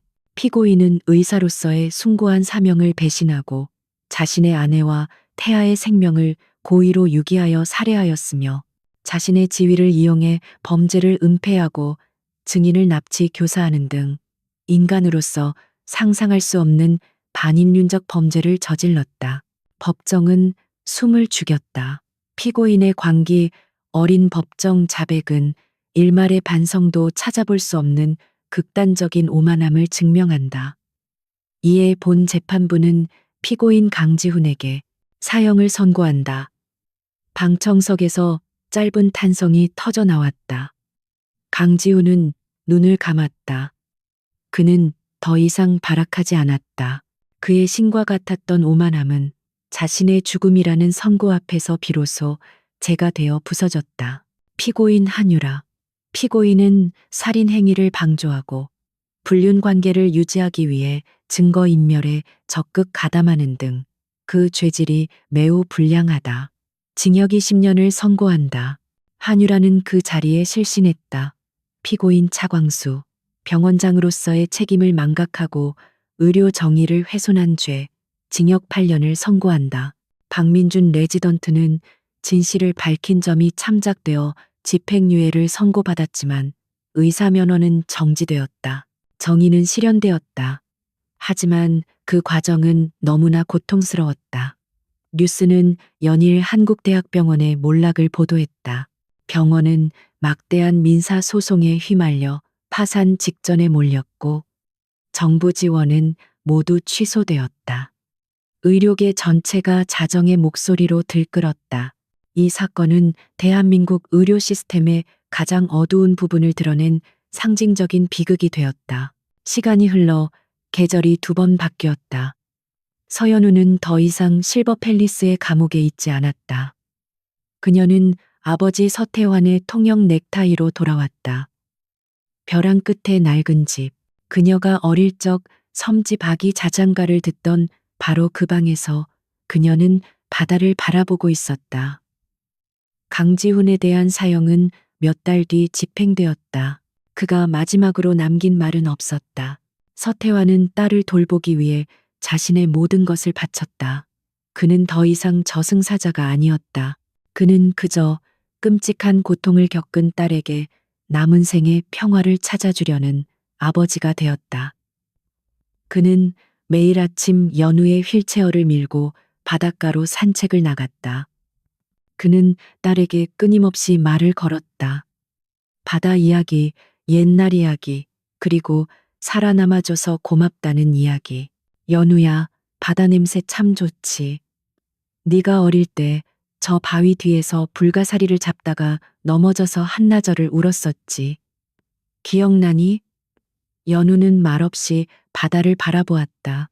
그녀의 눈은 여전히 오직 눈동자만이 움직일 뿐이었다. 기적은 일어나지 않았다. 락트, 인신드롬은 그녀의 몸을 영원히 놓아주지 않았다. 그녀는 여전히 감옥에 갇혀 있었다. 하지만 그 감옥은 더 이상 절망의 공간이 아니었다. 그녀는 복수를 완성했다. 그녀는 자신의 목소리를 되찾았고 악을 심판했다. 그녀의 존재 자체가 거대한 승리의 증거였다. 그녀의 곁에는 이제 김민서 간호사가 없었다. 김민서는 이 사건을 계기로 한국 락트인 환자권익보호센터를 설립했다. 그녀는 연우의 목소리가 되어주었던 경험을 바탕으로 세상의 또 다른 연우들을 찾아내는 일에 헌신했다. 박민준 레지던트는 의사 면허가 정지된 후 통영의 작은 보건소에서 자원봉사를 시작했다. 그는 서태환의 집을 찾아와 연우의 휠체어 앞에서 몇 시간이고 무릎을 꿇고 사죄했다. 연우는 그를 용서하지도 원망하지도 않았다. 그저 묵묵히 그의 참회를 받아들였다. 박민주는 자신의 죄를 씻기 위해 남은 생을 가장 낮은 곳에서 봉사하기로 맹세했다. 그날 오후 서태환은 연우의 방에서 낡은 책을 읽어주고 있었다. 연우는 창밖의 노을을 바라보고 있었다. 그때 김민서 간호사로부터 영상 전화가 걸려왔다. 서태환이 전화를 받자 화면 속 민서가 밝게 웃었다. 아버님, 연우님, 보고 싶었어요. 저 오늘 또 한 분 찾았어요. 교통사고로 3년을 식물인간으로 알려졌던 분인데 연우님처럼 눈을 깜빡이셨어요. 서태환은 딸을 바라보았다. 연우야, 들었니? 민서 씨가 또 생명을 구했단다. 다 네가 시작한 일이야. 연우의 눈동자가 천천히 아버지에게로 향했다. 그녀는 아버지를 그리고 화면 속의 민서를 바라보았다. 그녀의 삶은 비록 비극으로 얼룩졌지만 그녀의 투쟁은 또 다른 희망의 씨앗이 되어 세상에 퍼져나가고 있었다. 서태환은 딸의 곁으로 다가가 그녀의 마비된 손을 잡았다. 연우야, 이제 다 끝났다. 편히 쉬렴. 연우는 다시 창밖으로 시선을 돌렸다. 붉은 노을이 바다를 삼키고 첫 번째 별이 떠오르고 있었다. 그녀의 눈이 아주 천천히 그리고 깊게 감겼다. 그리고 다시 떠졌다. 그것은 응급실에서의 절망적인 깜빡임도 법정에서의 분노, 어린 깜빡임도 아니었다. 그것은 모든 것을 이겨낸 자의 고요하고 평화로운 생존의 확인이었다. 비극은 끝났고 그녀는 살아남았다. 그녀의 정신은 그 어느 때보다 자유로웠다.